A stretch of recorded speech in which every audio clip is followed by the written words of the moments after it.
Hello out there. How's everybody doing? And welcome to the latest installment of The State of Joe. I'm your host, Joe Santiago. As reported by New York Times in 1974, during a speech at the World Food Parley in Rome, Henry Kissinger, who is a German-born American politician, diplomat, and geopolitical consultant who served as United States Secretary of State and National Security Advisor under the presidential administrations of Richard Nixon and Gerald Ford. These facts, according to Wikipedia.com. The New York Times.com archive has the quote from the controversial Kissinger, which he said, "Who controls the food supply controls the people. Who controls the energy can control whole continents. Who controls money can control the world." Close quote. That's right. That burger and fries, while we can still get real beef and not having mandated diets yet, consisting, of course, of qualifying lab-grown and plant-based meat and Impossible burgers and plant-based products. Welcome to the New World Order's newest conjured up crisis. Increasing famine. With the weaponization of food, of course, and the coming war on food. According to Vox.com, now divorced as of August 2nd, 2021, two of the largest private farmland owners in the United States is Bill Gates and his former wife, Melinda Ann French. On June 8th, 2021, NBC reported that Gates had acquired more than 269,000 acres of farmland in the United States in the past 10 years. An NBC News analysis also identified Bill Gates as the largest farmland owner in the U.S. There is an estimated total of 911 million acres of farmland in the United States. Grain.org reports that the Gates Foundation, in a 2020 report from Tufts University, concluded that the foundation's work in Africa completely failed to meet the objectives that it had set itself. The African Center of Biodiversity published a string of reports denouncing the Gates Foundation for pushing GMOs and other harmful technologies onto Africa. Grain.org's research shows from 2003 to 2020, there were 1,130 grants for food and agriculture worth $6 billion US dollars, of which almost $5 billion US dollars is supposed to service Africa. However, according to Grain.org's numbers on the grants, was that almost half of the Gates Foundation grants for agriculture went to four big groupings: the Global Agricultural Research Network of the Consortium Group on International Agricultural Research, or CGIAR, the Alliance for a Green Revolution in Africa, or AGRA, AGRA, set up in 2006 by the Gates Foundation itself, together with the Rockefeller Foundation. The African Agricultural Technology Foundation, or AATF, another technology center pushing green revolution technology and GMOs into Africa. Also, a number of international organizations such as World Bank, UN agencies, and other money going to hundreds of research, development, and policy organizations across the world. The foundation claims that 80% of their grants are meant to serve African farmers, but out of the funding to these hundreds of organizations, a staggering 82% was channeled to groups based back here in North America and in Europe, while less than just 10% actually went to Africa-based groups. And get this, the breakdown of the NGOs, or nonprofit organizations, that the Gates Foundation funds is even worse. Almost 90% of this funding goes to groups in North America and Europe, while just 5% is sadly directly channeled to African NGOs. Just like what Gates is doing in Africa to force the African farmers into monopolizing the GMO seeds, along with the aforementioned Gates-funded groups CGIAR, as this group reported on regenerationinternational.org, is essentially the empire with control over the seed banks of the world. You see, since the onset of the Neolithic Revolution some 10,000 years ago, farmers and communities have worked to improve yield, taste, nutrition, and other qualities of seeds. They have expanded and passed on knowledge about health impacts and healing properties of plants, as well as about the peculiar growing habits of plants and interaction with other plants and animals, soil, and water. The free exchange of seed among farmers has been the basis to maintain biodiversity and food security. Regenerationinternational.org goes on to say, since 2003, the Bill and Melinda Gates Foundation, or called BMGF, has poured more than $720 million into the CGIAR Center. CGIAR gene banks presently manage 668,576 accessions of farmers' seeds. Taken together, CGIAR gene banks represent the largest and most widely used collections of crop diversity in the world. Basically, by hijacking the entire world's crops, and CGIAR is trying to merge with 15 legally independent but cooperating centers headquartered in 15 different countries. They are trying to make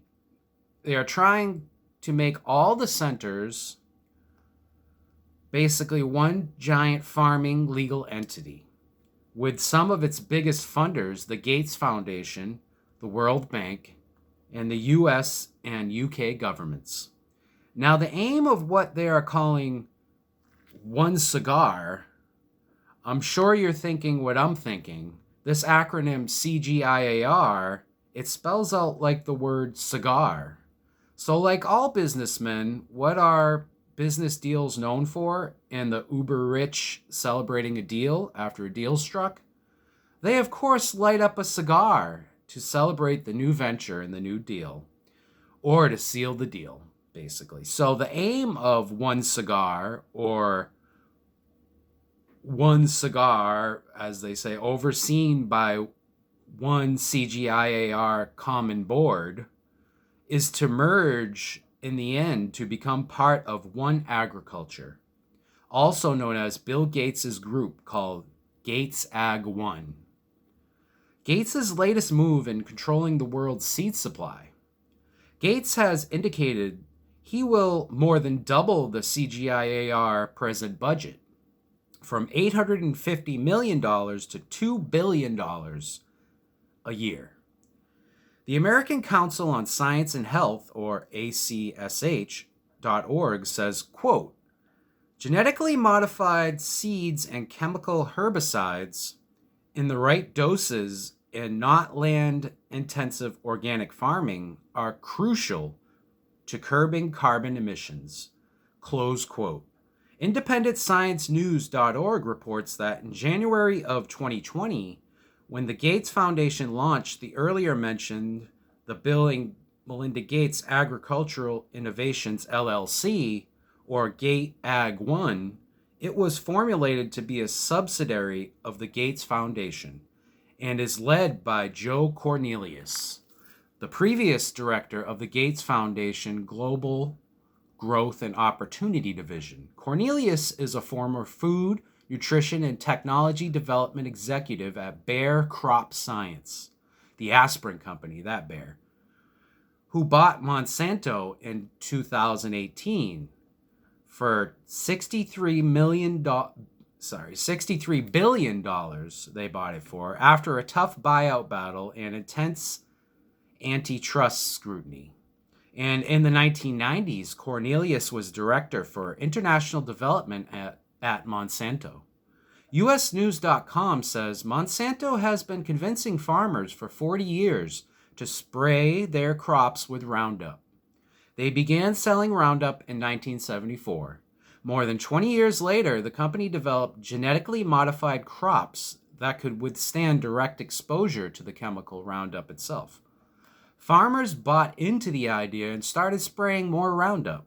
Now, glyphosate, which is the pesticide that's in Roundup weed killer, glyphosate is the most widely used herbicide in the United States.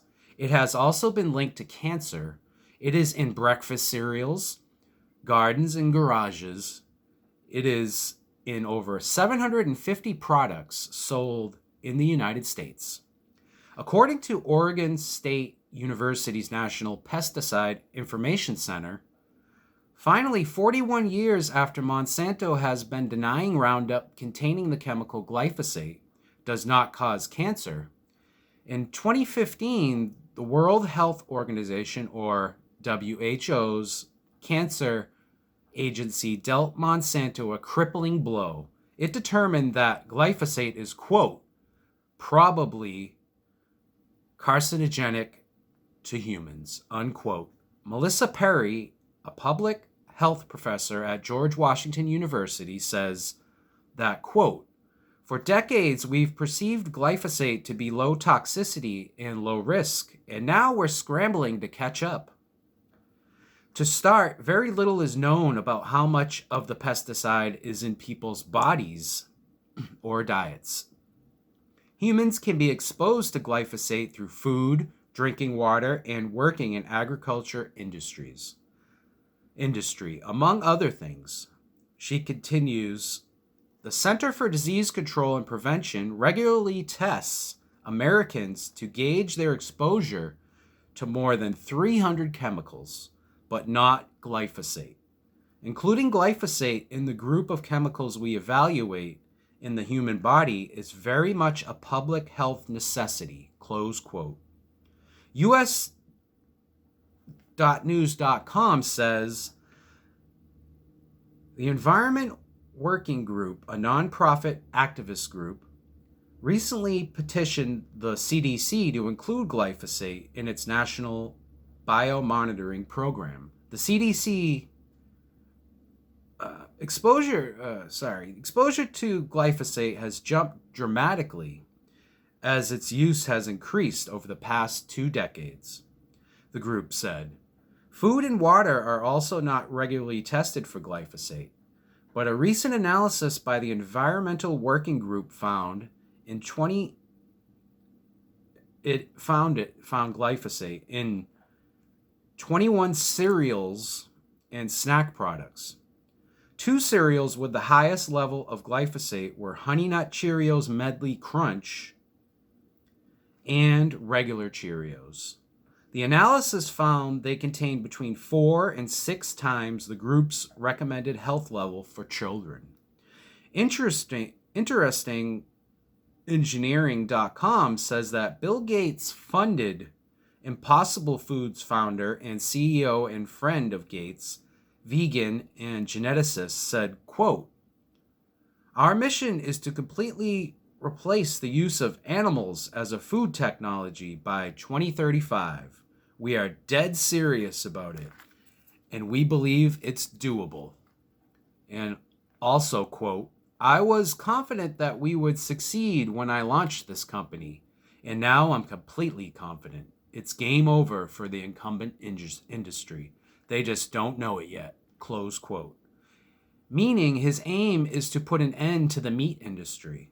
Brown also said, quote, by far the biggest factor in climate change and the collapse of global biodiversity is the use of animals as a food technology. Nothing comes close. We have to get rid of it.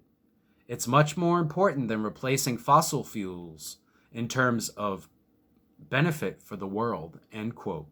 So Pat Brown, the head of Impossible Foods and creator of the plant-based protein Impossible Burger, so Brown will plant his crops and plants on Bill Gates's farmland with GMO seeds and bioengineered crops, with all experiments carried out here or worldwide by Joe Cornelius, the former Gates Foundation director and the former executive at Bayer Crop Science, under the guise of stopping world hunger, but in reality are poisoning the United States and much of the world. Time.com reports in the bowels of an icy mountain on an island above the Arctic Circle between Norway and the North Pole lies a resource of vital importance for the future of humankind. It's not coal, oil, or precious minerals, but seeds. Millions of these tiny brown specks from more than 930,000 varieties of food crops are stored in the global seed vault. There is 200,000 varieties of rice within the vault. It has been dubbed the Doomsday Vault, which the story says conjures up an image of a reserve of seeds for use in case of an apocalyptic event or a global catastrophe. There are as many as 1,700 versions of the vault, called gene banks, all over the world. The global network collects, preserves, and shares seeds to further agricultural research and develop new varieties. GreenMatter.com reported that the pandemic affected the U.S. agriculture industry in many ways. The story says there has been reopening more thanks to vaccines. There were rumors around the end of July 2021 that the government is paying farmers to destroy their crops. But it goes on to say that those rumors are, quote, really just TikTok conspiracy theories. GreenMatter.com continues, in the United States and many other countries, that the whole agriculture industry would collapse, essentially without the government. Estimates vary on the exact amount of agriculture subsidies given to United States farmers. According to Metanomics in 2016, the United States government gives about $38 billion in subsidies to both meat and dairy farmers every year. But they go on to say that only a mere $17 million in subsidies goes to crop farmers. In December 2020, the U.S. government made the announcement that in 2020, the U.S. farm income was the highest it's been since 2013. The federal government had given farmers $46.5 billion. That's the highest payments given to farmers in history, as reported by Successful Farming. GreenMatters.com goes on that in the U.S., that early on in the pandemic, the reduced demand for large bulk orders of dairy products that had the dairy industry pouring raw, unpasteurized milk down the drain or dumping it outside. At the same time, many slaughterhouses had shut down due to outbreaks of COVID-19, which in turn forced farmers to depopulate their livestock by killing the animals by gunshot or CO2 and discard of the dead animal bodies. GreenMatters.com continues that early in the pandemic, fruit and vegetable farmers were forced essentially to trash crops, including top berry manufacturer Driscoll's. This was taking place even though food banks at the time were in serious need of food, all because the lack of financial assistance from the government to make the donations happen. You see, farmers are not eligible for government subsidies if they don't continue to actively raising animals or growing crops. So it ends up being more profitable for the farmers to continue doing business as usual while trashing berries, milk, and even animals. Well, our government and the world governments will get together as they did recently last month on March 24th. According to NATO, .int, they say in a statement that these 30 NATO or the North Atlantic Treaty Organization have met to address the Russian aggression against Ukraine. Led by the NAC or the North Atlantic Council, Wikipedia.org says NATO is what's called a collective security established during the Cold War in response to the then Soviet Union. Its independent member states to a mutual defense in a response to any attacks by any external parties. NATO is working together with international organizations like the EU or the European Union, comprised of 27 European countries, and governs common economic, social, and security policies. President Biden stated at the press conference after the March 24th G7 summit, the security summit, that as a result of the sanctions on Russia and the situation in Ukraine and Russia, that they talked in regard to food shortages and, quote, that it's going to be real. With warnings of the coming food shortages for the United States and Europe, and with the problems the war in Ukraine will bring, will continue to hit U.S. hard. TheConversation.com says there will be energy disruptions in natural gas and oil, in food. Expect to pay more for snack foods like potato chips and wheat products, as Russia and Ukraine account for more than a quarter of global wheat exports, while Ukraine makes up almost half of exports of sunflower oil. Both are used in many food products. Turkey and Egypt rely on Russia and Ukraine for 70% of their wheat imports. Also, Ukraine is the top supplier of corn to China. In transport, train and different rail freight links are being rerouted away from Ukraine, and ship owners prior to the invasion started to avoid the Black Sea altogether.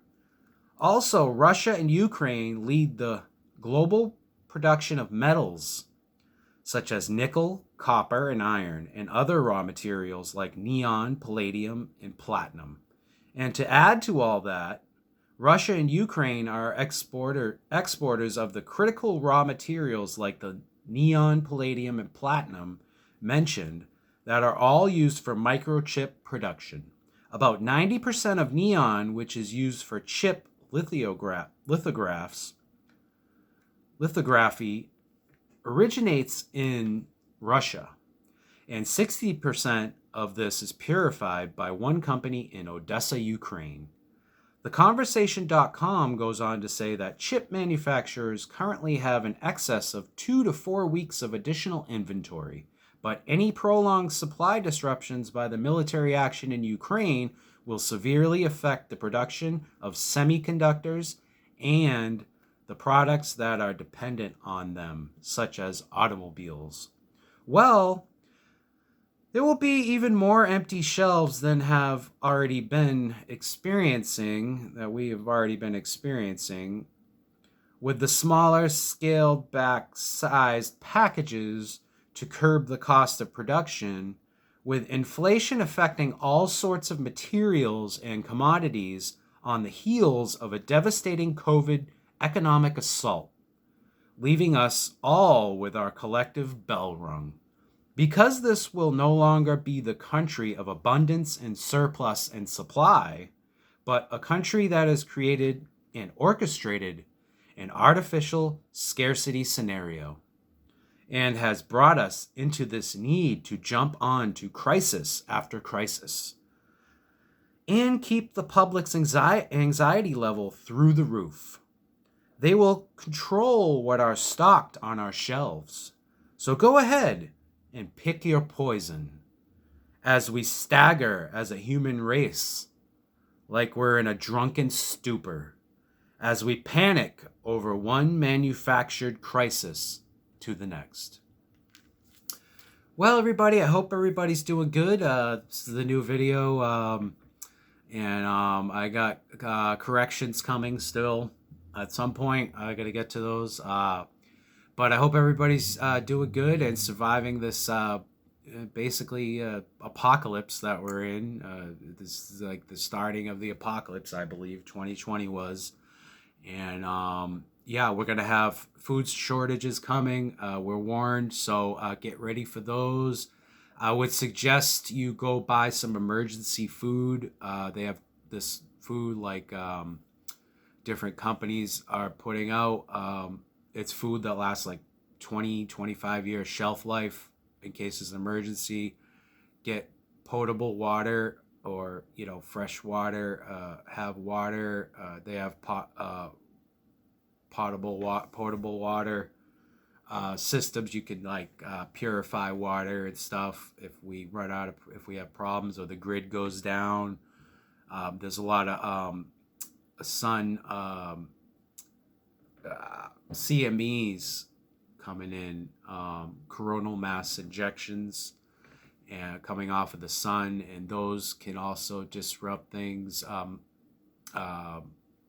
The magnetic core of the Earth and cause more storms and everything, and not to mention the geoengineering that's taking place and the chemtrails and the spraying and everything they do, and blocking out the sun and dimming the sun, trying to do all this stuff. It all has an effect on everything.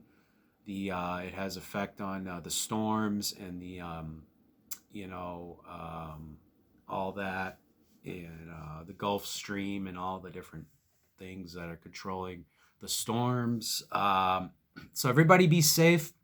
Again, I still have to buy emergency food, but I'm telling everybody to do it because we don't know what's going to happen. This could all happen really quick. You don't know what's going to happen. They could explode a missile over us, which would be an EMP attack, which would cause basically all our power to go out and all our devices to stop working.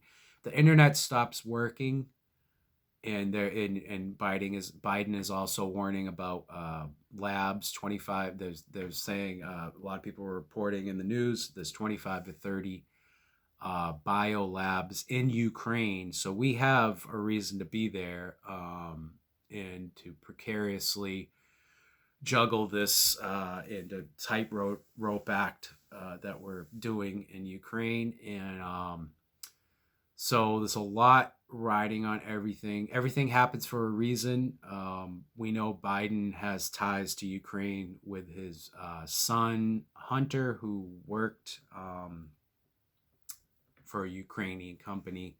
I think we'll hear more about that. That'll all come out in the wash, as it always does. Unfortunately, it'll probably be swept under the rug. But I hope everybody's doing all right. Stay strong, stay diligent, stay safe. Keep wearing your mask.